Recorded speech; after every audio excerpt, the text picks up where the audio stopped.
Language, language, language. In the end, it all comes down to language. My language, as the sum of my discourses, as linguistic strata that betray my history, as geology or archaeology betrays history, is my language, and it is a piece of who I am, perhaps even the defining piece. For me, it is a cause of some upset that more Anglophones, English speakers, don't enjoy language. Music is enjoyable, it seems. So are dance and other athletic forms of movement. People seem able to find sensual and sensuous pleasure in almost anything but words these days.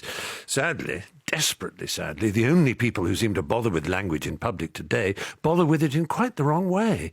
They write letters to broadcasters and newspapers in which they're rude and haughty about other people's usage, and in which they show off their own superior knowledge of how language should be. I hate that. And I particularly hate the fact that so many of these pedants assume that I'm on their side. When asked to join in a "let's persuade this supermarket chain to get rid of their 5 items or less" sign, I never join in. Yes, I am aware of the technical distinction between less and fewer, and between uninterested and disinterested, and infer and imply, but none of these are of importance to me. None of these are of importance, I said there, you'll notice. The old pedantic me would have insisted on none of them is of importance. Well, I'm glad to say I've outgrown that silly approach to language.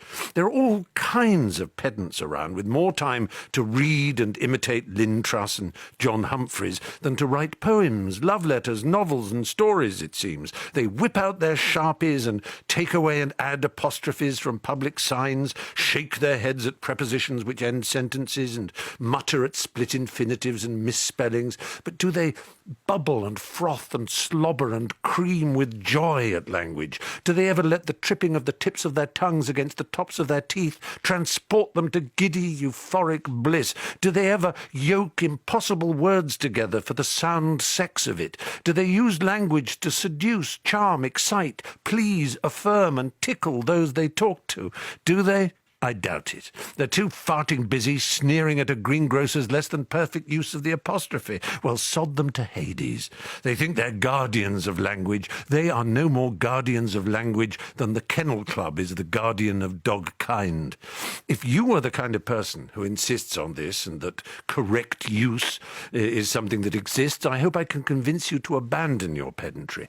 Dive into the open flowing waters and leave the stagnant canals be. But above all, let there be pleasure. Let there be textural delight. Let there be silken words and flinty words and sodden speeches and soaking speeches and crackling utterance and utterance that quivers and wobbles like rennet.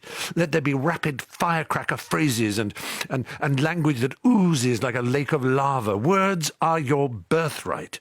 Unlike music, painting, dance, and raffia work, you don't have to be taught any part of language or buy any equipment to use it.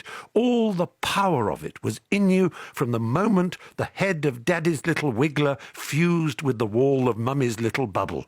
So, if you've got it, use it. Don't be afraid of it. Don't believe it belongs to anyone else. Don't let anyone bully you into believing that there are rules and secrets of grammar and verbal deployment that you are not privy to. Don't be humiliated by dinosaurs into thinking yourself inferior because you can't spell broccoli or moccasins.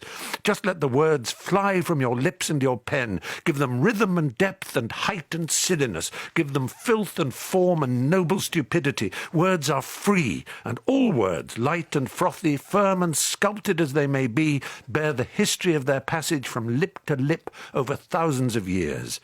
How they feel to us now tells us whole stories of our ancestors. It is language that makes me, you, and every single one of us human.